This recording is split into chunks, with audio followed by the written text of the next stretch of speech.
Hello everyone, Sarah Pacaro. Today's video, we're going to explore the concept and topic of self-avoidance. And that may be a new term for you. It may be a term that you haven't heard of before or are unfamiliar with. And you're wondering, what is this self-avoidance? That doesn't even make sense. How could I avoid myself? So today we're going to get into that. And before we do, remember to like, share, and subscribe to this channel. That way you enjoy all of the incredible and amazing content that I put out and share with you guys. So without further ado, let's dive into the topic of self-avoidance. If you have found yourself in a relationship with an emotionally unavailable person, a number or series of relationships with toxic people, with narcissists, or perhaps you had narcissistic parents, and you're connecting the bridge of understanding the emotional, chaotic, tumultuous relationship that I had with my parents led to the ones that I have now with partners, and are diving into this and learning more about self-avoidance and different character traits that you have, realizing that you're a people pleaser, that you're an empath, you're a codependent, you're a fixer, you're the one that chases everyone who needs rescuing, and you bring them into your world and you try and fix them and make them better. And why do I do that? And what is this self-avoidance thing? And what does that have to do with any of that? So fixing, people pleasing, rescuing, chasing, codependency, empaths, they all are connected and related because they all are manifestations of self-avoidance. And you may think that, Sarah, what does that mean? How do you avoid yourself? Because I'm with myself all the time. Well, when you do that, when you take on all of those problems for another person, when you are stuck in that trauma response of the fawn trauma response, you are stuck in another trauma response in another regard. So self-avoidance is the flight trauma response, and the taking on the people pleasing, the fixing, the codependent, that's more of a fawn trauma response. You are wanting to receive something from that person that you're trying to fix. And that's the reason why you give so much of yourself. But when you give so much of yourself, you're inevitably avoiding your own needs. And that's the self-avoidance. When you become consumed by another person's life, you leave and abandon your own ship to jump on and try and fix their sinking ship. So you avoid all of your own needs, wants, goals, dreams, and desires when you become consumed by trying to help that other person. So your ship becomes abandoned to help them fix their own sinking ship. And that's what this self-avoidance concept is. And that's where the characteristics and the qualities of fixing and pleasing and rescuing and chasing people comes into play. And you literally are abandoning your own ship or avoiding addressing the things that need to be done to keep your ship afloat, so to speak, in terms of a metaphor. And if you're looking for, I hate the word advice, but if you're looking out there, looking for advice on how do I stop doing this? What is it that makes me do this? When did I start doing this? How long will it take to stop doing this? And what is it going to take to stop doing that? And you're looking for things out there. I'm here to tell you that you're looking in the wrong place. You're engaging and investing in things that may, again, fix or help short term, but you're going to notice that long term they don't last. And that's where majority of people struggle, is they're looking out there for the solution, for the answers to those questions, because they're afraid of what's happened in here and actually coming to terms with it, actually coming face to face with it. But that's the desire to, I want to fix this, I want to heal this, but questions come into my mind. Again, how long is that going to take? And what is it going to do to, what am I going to have to do to get that? How much more pain am I going to need to endure to fix myself? Or how long is it going to take because I've been the people pleaser, the rescuer, and the fixer for 20, 30 years. So is it going to take another 20, 30 years to stop doing that and to break the self-avoidance habit and pattern that I've developed or I've created? I'm here to tell you the answer is no.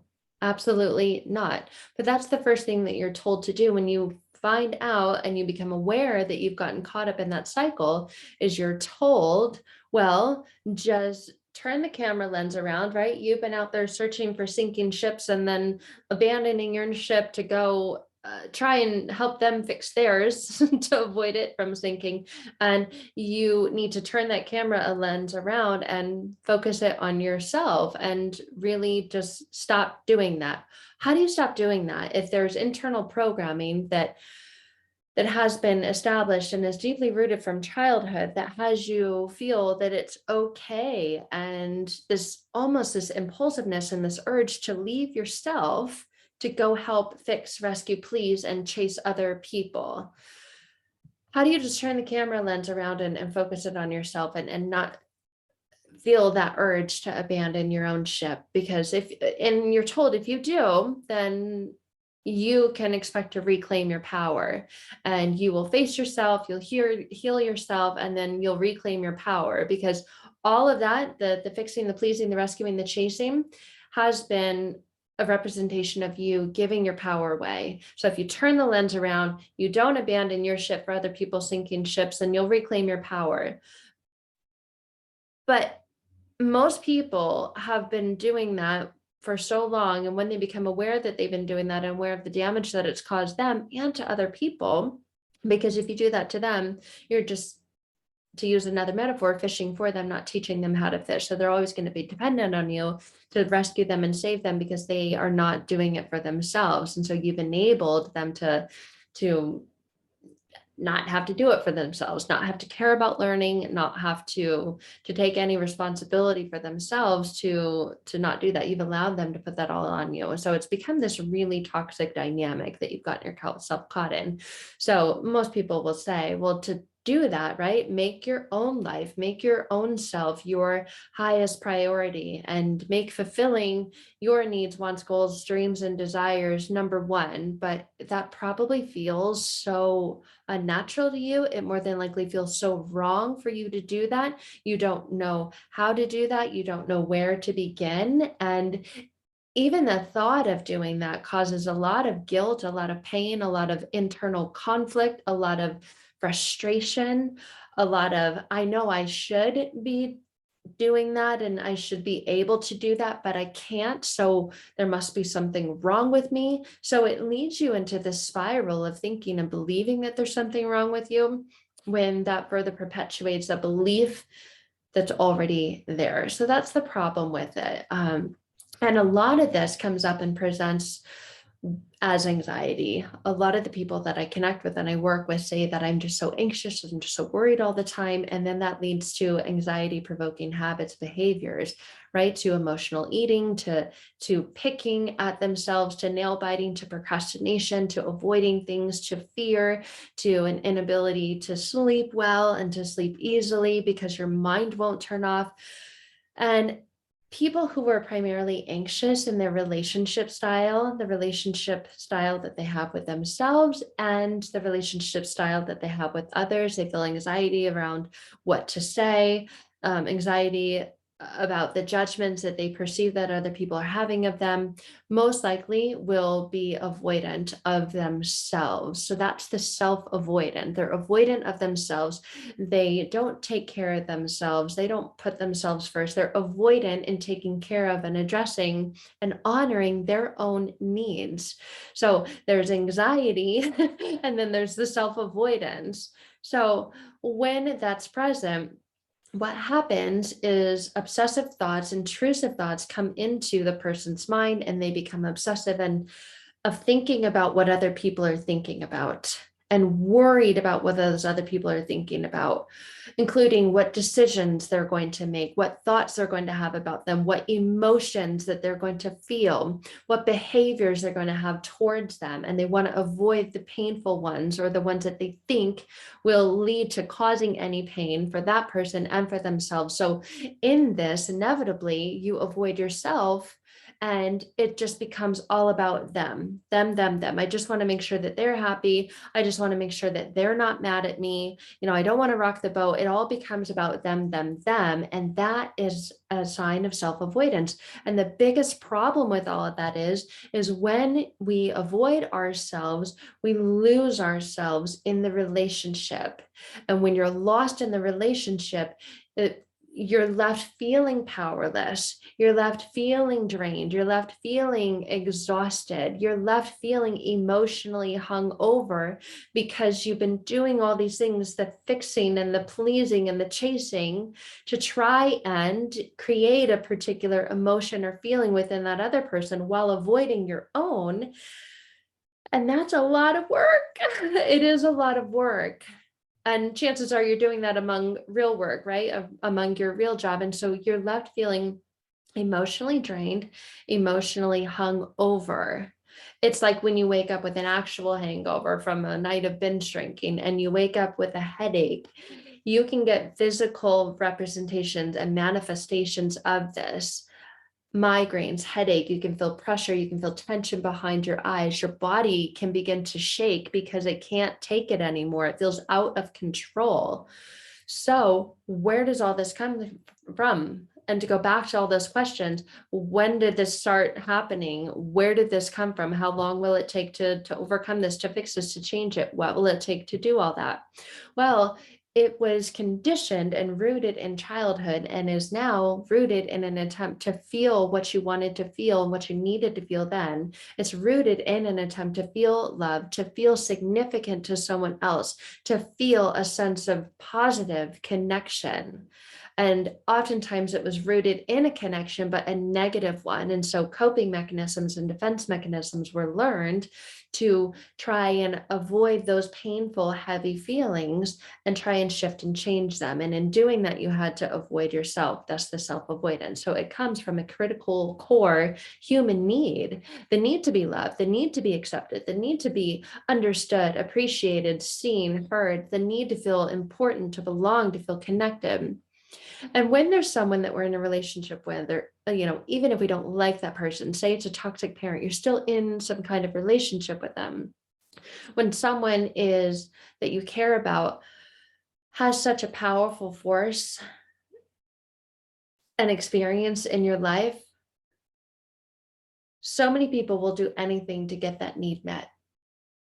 They will do anything to get those basic needs met, the love, the connection, the acceptance, appreciation. And in doing that, you're fixing, you're pleasing, you're giving your power away, and you're avoiding yourself and your own needs. And that may leave you feeling even worse.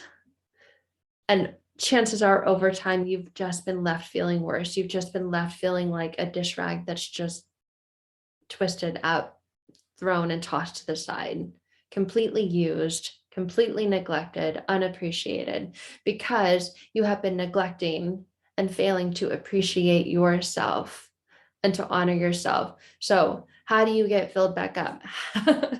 What are the steps? What are the answers to all of those questions? Well, you've got to first take a look at the core and the root of all of this.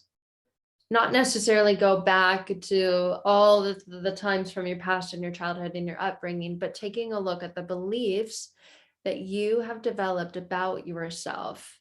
Chances are the beliefs are that you're not enough, that you're unworthy of it, that you're undeserving of having, maintaining, and holding your true, genuine, authentic power. And then become masters of giving yourself what you need, what you so easily give away to others, the places and ways that you so easily step into other people's lives, the ways that you abandon your own ship to go fix their sinking, how easy that is for you and how effortless that feels for you when your internal beliefs about yourself, the negative limiting ones, are removed and then reprogrammed to much more powerful, positive ones. It becomes easy. It becomes effortless to give to yourself what you so easily give away to others. But it's got to start with the beliefs, because if you don't have a belief that you are good enough, and you do have a belief that you're unworthy and you're undeserving and that you're helpless and hopeless and it's always going to be this way, it's going to feel near impossible to turn that lens around, take a look at you, the picture of yourself, and to make any change in your life at all that's going to be beneficial or positive or last. So those who have an inner core rooted belief that they're unworthy of love and undeserving of this connection, real loving connection, obviously that will cause a lot of pain. And the way that the mind is programmed and wired is to avoid pain. So it will say, I don't want to go there. Thus the self-avoidance. The mind will take you away from that pain and move you towards pleasure. And there is a little bit of pleasure in being there for someone and helping to fix them, or chasing them. It's kind of this fun game, right? And games are fun. So your mind will allow you to do that. But if you really truly want to break this pattern of self-avoidance, you've got to start at the core and the root of the beliefs that your mind has. So if you're watching this and you're thinking, well, gosh, that's me. I'm the one that chases everyone. I'm the one that tries to please everyone. I'm the fixer. And I avoid myself to do so. And I'm aware of that. There's a big, big, big difference in awareness of something and then actually implementing the change in your life. And that all starts from the core and the root of the beliefs. But if you're thinking, well, gosh, Sarah, that's me. I do think that it's going to take forever to fix it. I'm doomed. I don't have much longer. I want a healthy, loving relationship, and I'm XYZ age or, status, and I'm never going to get that. You're not doomed. No matter how long you've had those patterns, no matter how long you've avoided yourself, and no matter how long you've experienced that pain, breakthrough and transformation does not take forever. It begins with changing your beliefs. That's where we start. That's where we get to the core and the root of that, because removing those inner blocks and boundaries in your mind allows you to lift up, remove, release, and let go of those things that feel heavy, those things that are just a feeling that words cannot describe, the heaviness and the burden and all of that weight that you've been carrying that's weighing you down can be very, very quickly and easily shifted and transformed when the beliefs that you have about yourself completely change, when they go from the heavy negative ones to much lighter, much more calm, much more positive ones. So reprogramming, rewiring, and shifting the inner beliefs that you have completely change the way that you feel about yourself, allow you to know as you are, mistakes, flaws, and all, or the perceptions of them, that you are enough and that you do matter and that you do belong. And it becomes fun to actually focus on yourself. You begin to realize that if you don't, nothing else in your life works. So doing this allows you to behave differently, allows you to make better and different choices for yourself, which positively impacts those around you. It allows you to respond instead of react. It allows you to take a breath, to feel like you can breathe instead of feeling like there's just this anchor sitting on your chest, weighing you down, keeping you tethered. It allows you to live a completely different life, a much lighter, much more fulfilling life. And to do this, you relate to your deepest, most primitive fears. And then you completely transform, shift, and change it. And in almost everybody, the deepest, rootest fear that they have is that they're not good enough, that they're not enough.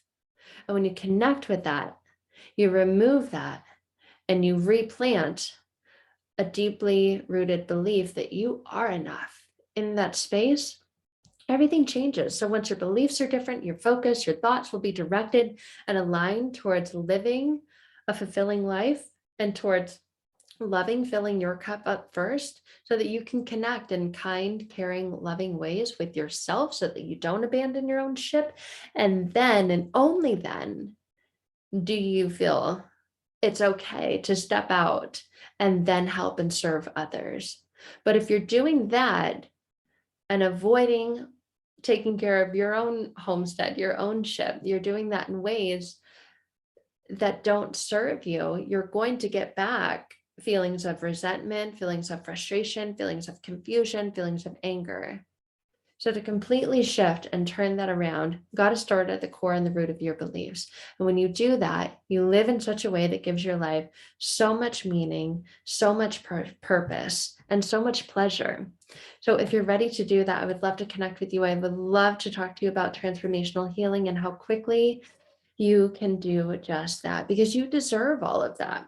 So if you realize that you're self-avoidant and you are that fixer, the chaser, the people pleaser, and you still want to maintain the satisfaction and fulfillment from that, no worries, you still get that. You get so much more of it though when you give that to yourself first and you don't avoid that, because then the anxiety is gone, and then the worry and the struggle, the conflict, the anger, the resentment, that's all gone.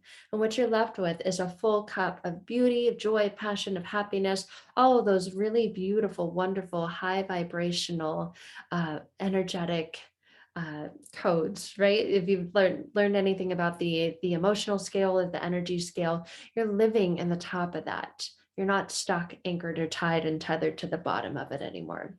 So again, I would love to talk to you about transformational healing if that is where you're at, and if you are tired of the self-avoidant and self-abandonment. So you can find more information in the links in the description below this video to do so, and schedule time for us to connect.